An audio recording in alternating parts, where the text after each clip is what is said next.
நம்ம எல்லாமே இப்போ ஒரு எய்ம் இருக்குது. இப்போ என்னோட லைஃபோட பெரிய எய்ம் வந்து சூர்யா சாரோட ஒர்க் பண்ணுறது அப்படின்னு நான் நேருக்கு நேர் பார்க்கும்போதோ இல்லைனா கஜினி பார்க்கும்போதோ வச்சுருந்தேன்னு வச்சுக்கோங்க.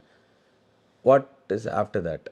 I'm not talking about plans per se. But நீங்கள் சார்ட்டடோ இந்த வேர்ட் எல்லாமே நான் இது வந்து ஈஸியாக பண்ணக்கூடிய. இப்போ ஏன்னா சினிமாவில் இருக்கிறவங்க பேசுகிறாங்க. It's not easy at all. Being sorted is one of the most difficult things. நான் சொல்கிறது வந்து ஈஸியாக பண்ணக்கூடியதுன்றது இது சினிமாவில் இருக்கிறவங்க மட்டும் பயங்கரமாக. இப்போது நிறைய பசங்க என்கிட்ட சொல்லுவாங்க, 500 ரூபாய்னா நீங்கள் காசு பணக்காரரு, நீங்கள் வந்து கவுன்சிலிங்லாம் போவீங்க. ஆக்சுவலாக ஒரு பேக்கெட் நான் ஐ யூஸ் டு ஸ்மோக். நான் ஒரு மாதத்துக்கு எவ்வளோ சிகரெட் பிடிக்கிறேன்ற கணக்கு போட்டால் நான் பண்ணதுலேயே பெரிய செலவு அதுதான். ஸோ இது மாதிரி எல்லாருமே நான் வாங்குற சிகரெட்டை தான் இப்போ வெளில ஒரு பையன் வாங்கியிருந்தான். இப்போ அந்த சிகரெட் 15 ரூபாய்க்குலாம் விற்கிறாங்க. ஸோ அப்படி இருக்கிற ஒரு மாதத்தில் பிடிக்கிற சிகரெட்டோட காசு தான் ஒரு மாதம் வந்து ஒரு தெரப்பிக்கு செலவு பண்ண வேண்டிய காசு. ஸோ இது எல்லாமே நினைக்கிறாங்க சார்ட்டட் இந்த மாதிரி. அதே மாதிரி there is another common fancy thing saying being positive, avoid negativity, all that. That is bullshit. How can you avoid negativity? You cannot. You have to acknowledge. If you are going, அன்னைக்கு கேட்டாங்க நீங்கள் சோகமாக இருந்தால் அழுவேன்.